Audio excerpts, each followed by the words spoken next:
Today we're going to be working on getting the body back on the GTM.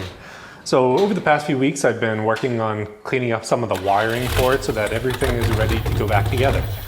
Now we're at the point where we can finally get the body on it. To do that we need to cut some fiberglass, we need to make sure that everything fits. Now to get everything to fit we're going to have to take the body out here and we're going to have to cut some holes in it for the exhaust.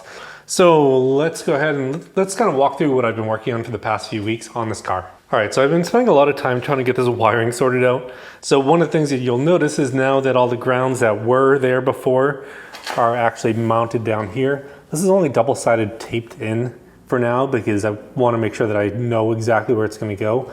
But this kind of fixed the issue that we had where we didn't know where all the grounds are going. There's still a lot of extra wires here that need to be cleaned up and organized. So that's something that's on my to-do list that I'm going to do after the body's on it. Now, everything up here seems to be sorted out. We got all these wiring, we got all this wiring done. I'm probably going to have to put this panel back in. Should be something simple enough where I can remove the coolant tank again and then slide this underneath and rivet into place. Now I spent some time riveted this into place. Now all this is all set up as well. So I'm going to go ahead, before I want to get this done, I'm going to actually put this on and then we should be able to move the car out and get the body ready to go on it.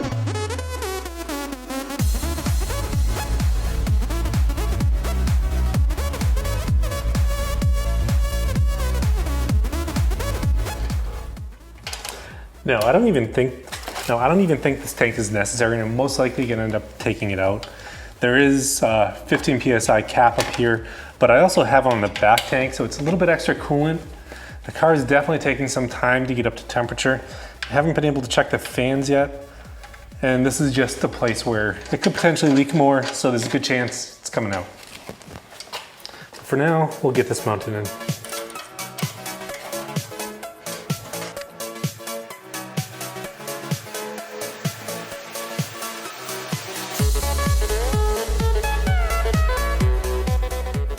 All right, so I got all of the rivets in place. Few things I noticed I didn't like.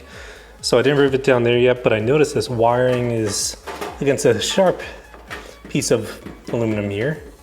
So that's not gonna work. That needs to be put through loom on both sides, left and right. So that's one more thing that I'm gonna need to do before I kind of button up the front.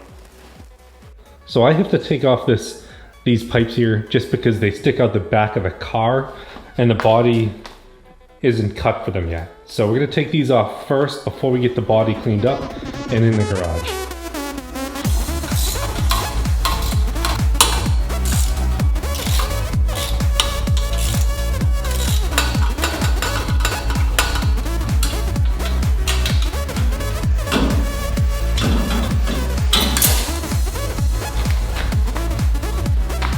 All right, with that off, I can now move the body around front.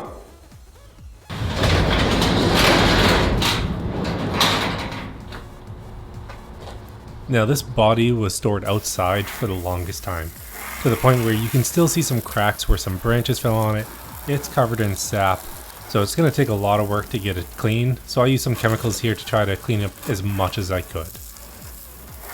We originally did a wash on the body a while back before we moved the car, just to get a lot of the dirt off. We got as much as we could, but you know what, there's still a good amount left that I'll have to take care of later.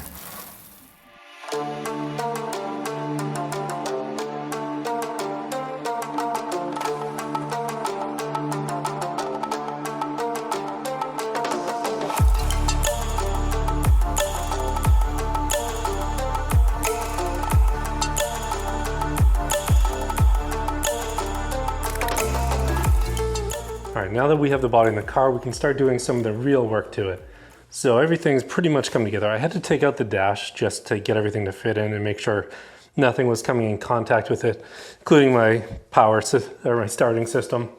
So on the back, I put the rear taillights in, so the ones that we've been working on for a while. Turn signals are in. They're not wired up. I had to actually cut the wires to get them to fit in there because there's a loop from this to this on the ground side, so that can't be there. Both of those are now in place. Now the exhaust, now you can see the exhaust is still disconnected. I need to cut some holes here, so I started by drilling a pilot hole there, which I'm going to have to use my saw to essentially cut out square here and on this side for the exhaust to come through, and then we'll feed it through. Then I need to figure out how this is going to line up left and right on the chassis so that everything's even. But overall, things are coming together pretty well. The fuel filler cap is in place. I just need to tighten these down. That's all set. So it definitely feels good to get the body in the car, even though the body might be coming off again, to do some more work on it. Now, one of the biggest things I'm learning when I'm going through this project was, it's important to have the body on to just understand where everything sits, because you can see this panel down here, which I did not screw on yet. I need to find a way to get the vintage air system, so the heating, the air conditioning, which is down there, up through and to the vent holes over there and in the dash. So I still need to figure out how that's going to come together. But the good news is now that it's on, I can see how everything's going to fit in. A lot of the stuff that's on here like this, I'll clean up and I'll clean off. I think wheels still need to be aligned, but we'll get there. Everything is starting to look good. Now the body isn't mounted, but you can see it's held on by rivets. So this isn't in place yet. I actually did on the driver's side put those ones in already. So having a few in gives me an opportunity to just see how everything is going to fit. And then if I need to take them out, I can always drill them out later, which is just simple to do. So I'm probably going to put a few in just to figure out where everything goes, how everything's going to line up. Now on my Instagram, I posted how this was fitting, and you can see it cleaned up really well. There is still some damage to it. There's some damage down here. There's some damage up in the corner up there. But I'm going to get this mounted and see how everything comes together, because we need to cut a hole up in here so that we can get some cooling out through the radiator. All right, doing a quick fit check of how I fit in the car. I fit in here. If I were to have a helmet or something on, I would not fit in here. So this is really close to the top of my head. There's probably, I don't know, I gotta get the seat mounted correctly, but I mean, we're probably talking about an inch, maybe an inch and a half of space max. And we also need to get some roll bar padding on here because you don't want any exposed steel bars near your head.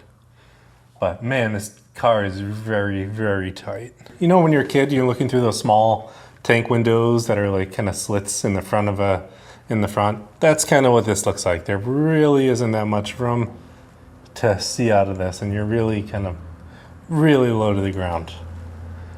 It's pretty cool. Now, one of the benefits of having the body out of here is I now have this giant space that I can use as kind of a second shop, or if I need to work on things that aren't specifically car related, or if I want to do some car related stuff where I need some more room, I can use this area. Well, that's about it for today on Smacky's Garage. A lot of work's been going into this car to get it done kind of behind the scenes.